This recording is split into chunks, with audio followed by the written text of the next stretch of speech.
அட போடா புறம்போக்கு, நீ தாண்டா அந்த இடத்துல இருந்து நல்ல தைரியமான ஆம்பளையா இருந்திருந்தா இவன் என்ன பண்ணிருக்கணும்? 41 பேரை சாவடிச்சான்ல இந்த விஜய்.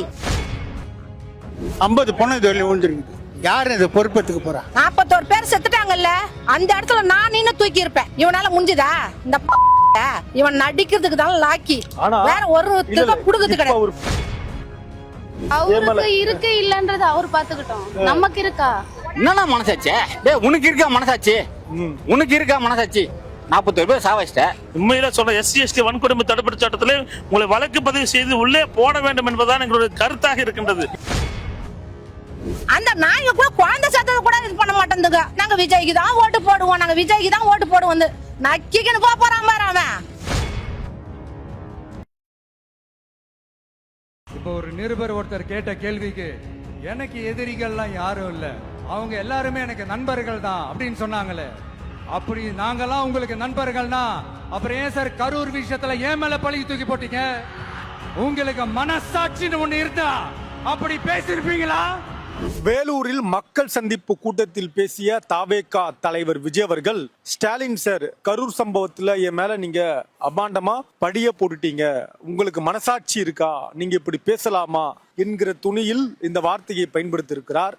உண்மையில் விஜய் வைத்த இந்த குற்றச்சாட்டை மக்கள் எப்படி பார்க்கிறார்கள் என்பதை நாம் மக்களிடம் கேட்டு தெரிந்து கொள்ள இருக்கிறோம். இது கிங் டிவி, நான் உங்கள் தமிழ்மாறன்.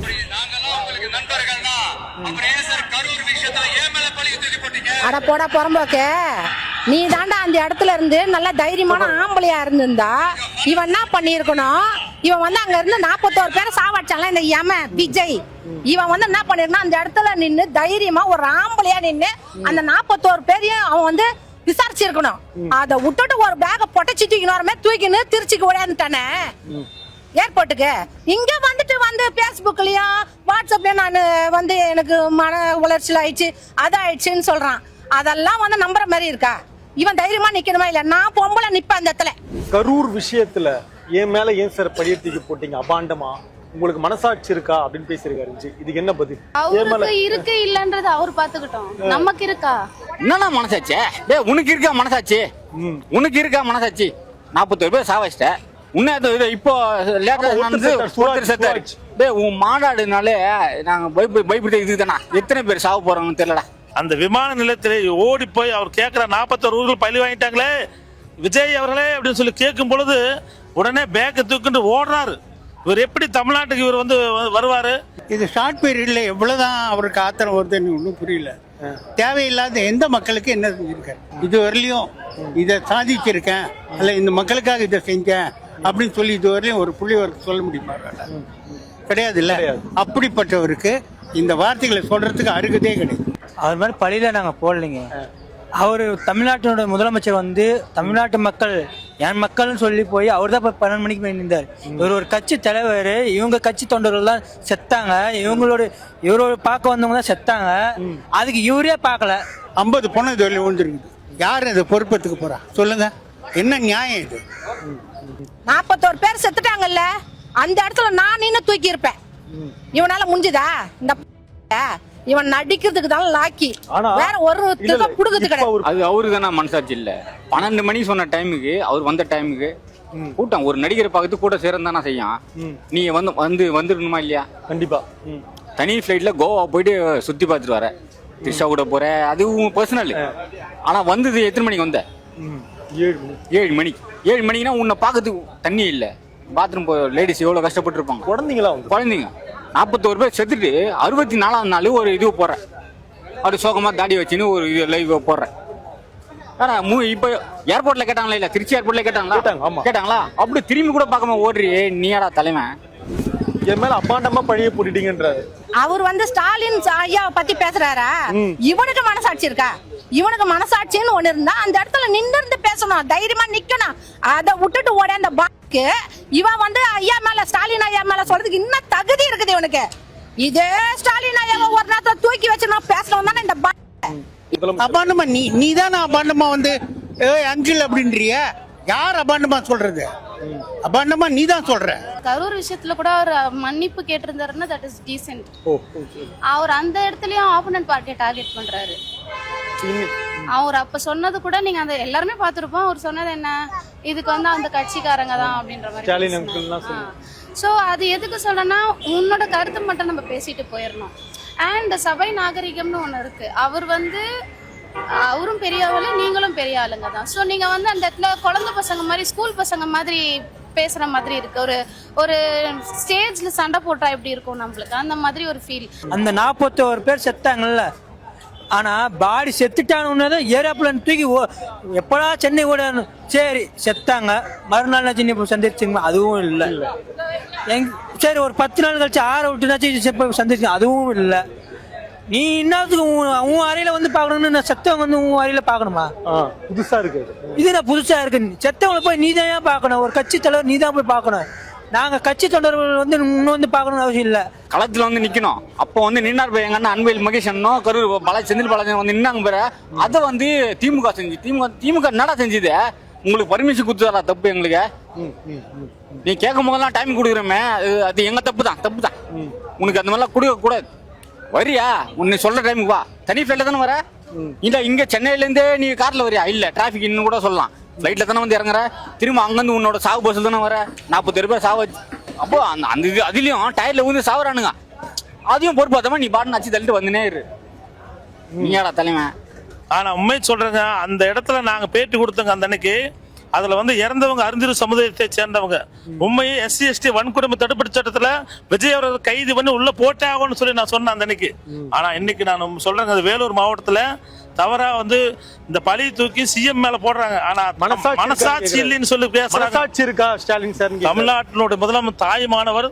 இந்த நம்ம நாட்டு தமிழ்நாட்டு மக்களுக்கெல்லாம் தாயாக தந்தையாக இருந்து அப்பாவாக இருந்து இன்றைக்கு கேட்காமையா பணம் 5000 ரூபாய் கொடுத்தாரு. அந்த அப்பேற்பட்ட முதலமைச்சர் பார்த்து 41 உயிர்கள் பலியானாங்களே, ஓடி போய் கதறி போய் அந்த இடத்துல நின்று அந்த அவ்வளவு கஷ்டமான சூழல் இரவோடு இரவாக தூக்கத்துக்கு எடுத்துட்டு போய் நின்னாரு. இந்த ஆளு ஓடி போய் பனையூர் பங்களாவில் ஒளிஞ்சுக்கிட்டு இந்த தமிழ்நாட்டு மக்கள் இளைஞர்களை பூரா கெடுத்துட்டு குத்தாட்டம் போடுறதுமே, சினிமா நடிகர்களோட குத்தாட்டம் போடுறது, இதே வேலையா சுத்திட்டு இருக்கிற இந்த விஜய் அவர்களை உண்மையிலே திராவிட விடுதலை கட்சியின் சார்பில் வன்மையாக கண்டிக்கின்றோம். உண்மையிலே சொல்ற SC/ST வன்கொடுமை தடுப்பு சட்டத்திலே உங்களை வழக்கு பதிவு செய்து உள்ளே போட வேண்டும் என்பதுதான் எங்களுடைய கருத்தாக இருக்கின்றது. ஆனாலும் அந்த கட்சியில இருந்து இன்னமும் பேட்டி கொடுத்துட்டா இருக்காங்க. எங்களுக்கு தளபதி தான் முக்கியம், தளபதி தான் வாழ்க, நாங்க பிள்ளைங்க செத்து போனாலும் தளபதி தான் எனக்கு முக்கியம். டிவிக்கேன்னு வராங்களே ஒழிய அவர் ஆட்சிக்கு வந்து வரப்போறதுல அது அப்பாற்பட்ட விஷயம். அவர் எதிர்கட்சியா சில பேர் வந்து என்ன சொல்றாங்க, எதிர்கட்சியா வந்துருவாரு. ஒரு 2 நாளைக்கு முன்னாடி கூட என்கிட்ட வந்து பேசின நண்பர் வந்து எதிர்கட்சியா வர்றதுக்கு வாய்ப்பு இருக்கு, கூட்டம் இருக்குது அப்படின்றாங்க. நான் 2 நாளைக்கு முன்னாடி சமூக வலைதளத்தை பார்த்தேன்.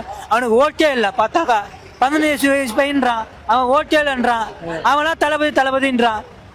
சீமானு கேட்டா அவரு ஒரு பக்கம் குச்சிருக்கிறாரு. இவங்க 2 பேரும் தமிழ்நாட்டில் இருக்கிறது வேஸ்ட். அதாவது தமிழ்நாட்டுக்கும் டெல்லிக்கும் போட்டின்னு முதலமைச்சர் பேசினார் இல்லையா? தமிழ்நாடுனா வேற யாரும் கிடையாது, நான் தான் தமிழ்நாடுன்றாரு. ஐ திங்க் அவர் வந்து ட்ரிகரிங் பாயிண்டா இருக்காரு. அவரோட பாணியில சொல்லணும், ஸ்லீப்பர் சென்ஸ் கிரியேட் பண்றாரு அப்படின்றது எனக்கு ஒரு ஃபீல். சொல்லிக்க வேண்டியதான், என்ன வேணாலும் சொல்லிக்கலாம். நான் கூட சொல்லிக்கலாம், நான் தான் தமிழ்நாட்டு முதலமைச்சர், நான் தான் பாரத பிரதமர். சொல்லிக்கிறதுக்கு என்ன இருக்குங்க? வாய்க்கு என்ன பூட்டா சாவியா? அந்த பூட்டு சாவி இருந்தா அவர் அப்படி பேசிருப்பாரா? சொல்லு. நான் என்ன சொல்றேன், நீ இவ்வளவு காலம் இவ்வளவு சம்பாதிச்ச, இன்னைக்கு வந்து அங்கிள் அப்படி சொல்ற அளவுக்கு நீ என்ன, உன் காசை யார் மோசம் பண்ண? நீ யாருக்கு என்ன செஞ்ச? தமிழ் மக்களுக்கு என்ன செஞ்ச? ஆனால் நிச்சயமாக சொல்கின்றேன், தவறான வழியில் இளைஞர்களையும் பெண்களையும் பயன்படுத்துகிறார் என்பது மட்டும் திட்டவட்டமாக தெரிகின்றது. அவரிடத்தில் இருக்கிற கட்சி நிர்வாகிகளுக்கு தெரியும் விஜய் அவர் எவ்வளவு பேர் கேடு கட்டவர் என்பது தெரியும். பனையூர் பங்களாவிலே 20 நாள் தூங்குவார், 20 நாள் கழிச்சு ஒரு 200 பேர் வைத்து கூட்டம் போடுவார், மறுபடியும் போய் அங்கே போய் தூங்கி கொள்ளுவார். நாங்கள் சொல்லுகின்றோம், மதசார்பின்மை காக்கக்கூடிய மாண்புமிகு முத்துவேல் கருணாநிதி ஸ்டாலின் அவர்களுக்கு தான் அதிகப்படியான வாக்குதான் ஜெயிப்பார்களே தவிர இந்த மாதிரி கேடு கட்ட, துப்பு கட்ட, மானம் கட்ட, மரியாதை கட்ட விஜய் அவர்களுக்கு நிச்சயமாக இந்த கடுமையாக வன்மையாக கண்டிக்கின்றோம். இப்பயே சொல்ற பதிவு பண்ற வார்த்தைன்னா ரசிகரா நான் ரொம்ப ரசிக்கிறேன். அது வந்து நடிக்கத்துல. நீங்க பாலிடிக்ஸ்க்கு வந்துட்டீங்கன்னா ஐ திங்க் உங்களுக்கு இன்னும் வந்து ஃபீல்டு எக்ஸ்பீரியன்ஸ் தேவை. நீங்க வந்து இப்போ இந்த அழுத்தம் திருத்தமா சில வார்த்தைகளை பொலிட்டிஷியன் பேசிட்டாங்க. அது மனசாட்சி இல்ல சார், உங்களுக்கு ஏன் மேல அபாண்டமா பழிய போட்டீங்கன்ற. ஓகே ஃபைன், அதை நீங்க ப்ரூவ் பண்ணுங்க. அவ்வளவுதான் சொல்லுவேன், நீங்க ப்ரூவ் பண்ணுங்க. அவரு பழி போட்டாருன்னா அது அவர் ஃபேஸ் பண்ணிக்கிட்டோம், அவருக்கு மனசாட்சி இல்லைன்னா அவர் ஃபேஸ் பண்ணிப்பாரு. நீங்க அதை ப்ரூவ் பண்ணுங்க. இல்ல நீங்க ஜென்டலா இருங்க, நீங்க நிறைய கொள்கை ஃபாலோ பண்றீங்கல்ல, இந்த அவரோடது இவரோடதுன்னு அது நீங்க எதுவுமே ஃபாலோ பண்ணல, வார்த்தையா வச்சுட்டு இருக்கீங்க, டேபு மட்டும் தான் வச்சிருக்கீங்க. ஸோ அந்த ரீசன் தான் நான் வந்து பாலிடிக்ஸ்ல I don't fame for Vijay sir. உண்மையாவே முதலமைச்சர் எவ்வளவு பெருந்தன்மையா நடந்துகிட்டாரு. அந்த இறப்பு நடந்த உடனே எந்த தலைவர்களும் விரும்ப மாட்டாரு அப்படின்னு முதலமைச்சர் பேசினாரு. ஆனா இப்ப இவர் என்ன சொல்றாரு, அபாண்டமா பழி போட்டீங்க, மனசாட்சி இருக்கான்னு கேக்குறாரு முதலமைச்சர். அவர மாதிரி ஒரு கடவுள் யாருமே கிடையாது. அவர் கடவுள் பாவரே. உனக்காக வந்த ஜனங்க செத்து போச்சு. ஆனா அந்த உனக்காக வந்த ஜனத்துக்கோசரம் எங்க முதலமைச்சர் ஸ்டாலின் தான் போய் அந்த இடத்துல நின்னாரு. என்னோட நாட்டு மக்கள் அப்படின்னு போனாரு. ஆமா, என்னுடைய நாட்டு மக்கள். அப்ப கூட அந்த நன்றி கட்ட நான் எங்களுக்கு இருக்குதா? அவரு 20 லட்சம் குத்த உடனே அவருக்கு லட்சம் குத்தாலும் சரி, எங்க வீட்டுல எத்தனை போனா செத்தாலும் பரவாயில்ல, நாங்க வந்து விஜய்க்கு தான் ஓட்டு போட வந்தங்களா இந்த நாயிங்க. இதுங்கெல்லாம் வந்து மனுஷ ஜென்மங்களா, இதுங்களுக்கு மூளை இருக்குதா? அந்த நாய்ங்க கூட குழந்தை சேர்த்தது கூட இது பண்ண மாட்டேங்குதுங்க. நாங்க விஜய்க்கு தான் ஓட்டு போடுவோம், நாங்க விஜய்க்கு தான் ஓட்டு போடுவோம். நக்கின்னு போறான் பாரு அவன். இதுவரையிலும் எந்த முதலமைச்சரும் அந்த மாதிரி நடந்துக்கிட்டு இல்லை. ஒரு 41 பணம் விழுந்த ஸ்பாட்டில் கரெக்டாக 12 மணிக்கு போய் நின்னவர் அவரு. இந்த ஆள் 9:30 மணிக்கு சார் பணம் சார்னு போது போயிட்டான். எவ்வளோ பெரிய காருண்டியும் பூர்த்தின்றது பார்த்துங்க. யார் மேலேயும் பழிய போடாம இருந்தார்ல, அது எப்படி பாக்குறீங்க? அது எவ்வளவு பெரிய பெருந்தன்மை முதலமைச்சருக்கு. அதுதான் அரசியல், அதுதான் விவேகம், அதுதான் அவருடைய சாதுரியம். அவர் அபாண்டமான பொய்யெல்லாம் போடலைங்க. அவர் போய் சந்திச்சு மக்கள் வேணும், நம்ம மக்கள், நம்ம தமிழ்நாட்டு மக்கள் அப்படின்னு போய் சந்திச்சு எல்லாத்தையும் பார்த்து எல்லாம் செஞ்சிருக்காரு. இவங்க தான் அபாண்டமா பொய் போட்டுக்கிறாங்க. என்னன்னு திமுக தான் இதுக்கு காரணம், திமுக தான் சதி பண்ணிச்சு அப்படின்னு அபாண்டமா போய் போடுறாங்க. விஜய்க்கு மனசாட்சி இருக்கா? விஜய்க்கு மனசாட்சியே கிடையாதுங்க. அவர் கட்சி தலைவர் அங்க நின்று இருக்கணும் அந்த ஸ்பாட்லங்க. அவன் கட்சி தொண்டர் தாங்க செத்து போனா, அவன் நின்று இருக்கணும்ல, ஏன் நிக்கல? எங்க தலைவர்னாச்சும் 12 மணிக்கு அந்த ஸ்பாட்ல போய் 12 மணிக்கு போய் நின்றார்ல. நம்ம அவர் வெளியே வரல, சொல்ல போனா அவர் தலைவரே கிடையாதுங்க. அவர்லாம் நாங்க ஒரு தலைவராக நாங்க எடுத்துக்க மாட்டாங்க, ஓட்டு போடவும் மாட்டாங்க மக்கள்.